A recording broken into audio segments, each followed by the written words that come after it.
Hello बच्चों, आज हम पढ़ेंगे एड्स। क्या पढ़ेंगे? Ads, AIDS।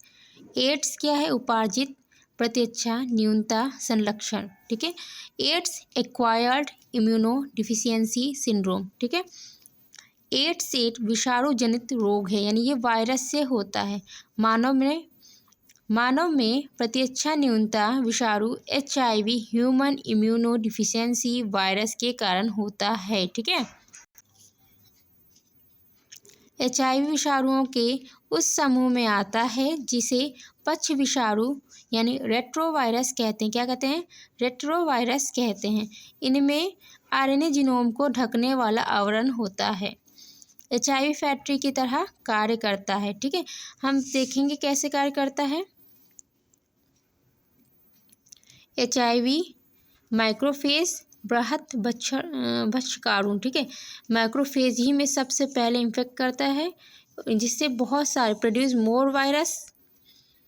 जब बहुत सारे वायरस हो जाएंगे तो एक वायरस फैक्ट्री बना वर्क एज वायरस फैक्ट्री, जो कि रिलीज करेगा वायरस। फिर TH यानी T helper cell produce more virus. Cell burst यानी सेल फट गई। देन T लिम्फोसाइट कम हो गई यानी डिक्रीज हो गई। ठीक है। क्या बताया मैंने? HIV macrophages produce more virus, work as virus factory, release virus. TH यानी T helper cell produce more virus, cell burst, T lymphocyte decrease. ठीक है। जब हमारी T लिम्फोसाइट डिक्रीज हो जाएगी तो एक्वायर्ड इम्यूनिटी भी डिक्रीज हो जाएगी, यानी जो उपार्जित प्रतिरक्षा है वो भी कम हो जाएगी। ये आपका चित्र बना है, यानी इसी के हिसाब से बनाया गया है कि RNA रिलीज किया T, DNA, फिर host DNA transcription, mRNA translation, यानी ट्रांसक्रिप्शन हमने पढ़ाया था। और ट्रांसलेशन में क्या होता है कि DNA से mRNA फिर प्रोटीन बनती है। ये सब वायरस रिलीज हुए हैं।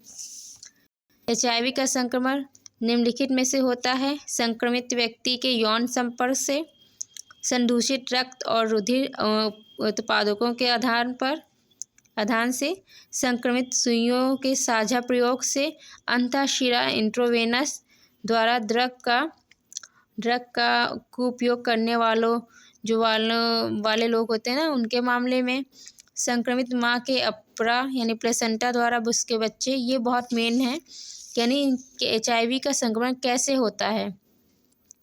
इसी के आधार पर आपके नीट 2023 से 24 में पूछा गया था क्वेश्चन। ठीक है।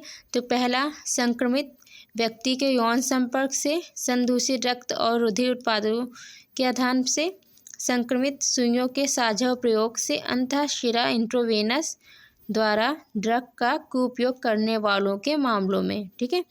संक्रमित माँ के अपरा यानी प्लेसेंटा द्वारा उसके बच्चे। अब एड्स इन चीज़ों से नहीं फैलता। कैसे एड्स नहीं फैलता है? HIV एड्स हाथ मिलाने से, गले लगाने से, साथ खाने से, खांसने से, छींकने से या मच्छर के काटने से एड्स नहीं फैलता। ठीक है। इसको भी आपको ध्यान देना कि एड्स कैसे होता है और किससे नहीं होता है। एड्स के लक्षण क्या है? प्रारंभिक, और एड्स के लक्षण ही जो प्रारंभिक के बाद जब में एड्स होता है। ठीक है। प्रारंभिक लक्षण HIV संक्रमण के बाद, यानी बुखार, थकान, गले में खराश, मांसपेशियों और जोड़ों में दर्द, त्वचा पर चकत्ते। ठीक है।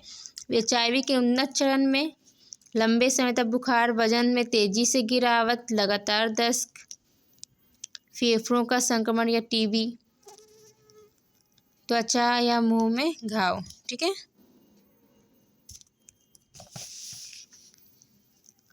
उपचार। एड्स का कोई स्थायी इलाज नहीं है। ये पता है वायरस से कोई चीज़ हो रही है तो इसका कोई परमानेंट इलाज होता ही नहीं है। ठीक है। वही लिखा है, एड्स का कोई स्थायी इलाज नहीं है, लेकिन एंटी रेट्रोवायरल थेरेपी से HIV को नियंत्रण कंट्रोल किया जा सकता है। यानी अगर हम एंटी रेट्रोवायरल थेरेपी का यूज़ करते हैं तो HIV को हम कंट्रोल कर सकते हैं। शरीर में HIV के प्रसार को रोकती हैं और रोगी को लंबा और स्वस्थ जीवन जीने में मदद करती हैं। रोकथाम, इसे हम कैसे रोकें? सुरक्षित यौन संबंध। ठीक है। यौन संबंध सुरक्षित होना चाहिए, यानी कॉन्डम का प्रयोग करें। HIV समय पर उपचार, उसकी जांच जो है करें HIV के, और समय पता लग गया तो उपचार भी पहले से पहले करें, क्योंकि इसका कोई परमानेंट इलाज नहीं है। संक्रमित सुई और सिरिंज का उपयोग ना करें। प्रेग्नेंट महिलाओं में HIV की जांच और सावधानी, ठीक है। PrEP और PrEP यानी प्रेप और PrEP दवाओं का उपयोग करें। HIV रोकने के लिए ये दवाएं होती हैं। भारत में एड्स नियंत्रण के लिए राष्ट्रीय एड्स नियंत्रण संगठन यानी NACO का इस पर काम कर रही है। जागरूकता अभियान, मुफ्त जांच और ART दवाओं की उपलब्धता के माध्यम से इसे नियंत्रित किया जा रहा है, ठीक है। जांच एलिजा जांच है, एंजाइम लिंक्ड इम्यूनोसॉर्बेंट से, ठीक है। जो एलिसा है, एलिसा का पूरा नाम क्या है? ई से एंजाइम, एल से लिंक्ड, आई से इम्यूनोसॉर्बेंट यानी इम्यूनो से एक प्रयोगशाला परीक्षण है जिसका उपयोग विभिन्न बीमारियों, विशेष रूप से HIV संक्रमण के निदान के लिए किया जाता है, ठीक है। यह जांच शरीर में मौजूद एंटीजन या एंटीबॉडी का पता लगाकर संक्रमण की पुष्टि करता है। यानी एलिजा टेस्ट करने पर अगर किसी व्यक्ति को है तो पॉजिटिव दिखाएगा, नहीं है तो निगेटिव दिखाएगा। ये जांच है, ठीक है। तो हमारे हिसाब से आपको एड्स का एक छोटा सा वीडियो पसंद आया होगा। ऐसे ही और वीडियोस के लिए आप हमको फॉलो करें। और ये एड्स की जो बीमारी है, इसके नोट्स आप इसको अच्छे से यानी समझ लें और तैयार कर लें। आपके एग्जाम चाहे बोर्ड एग्जाम हो या BSc MSc में भी इससे काफ़ी आता है, ठीक है। Thank you.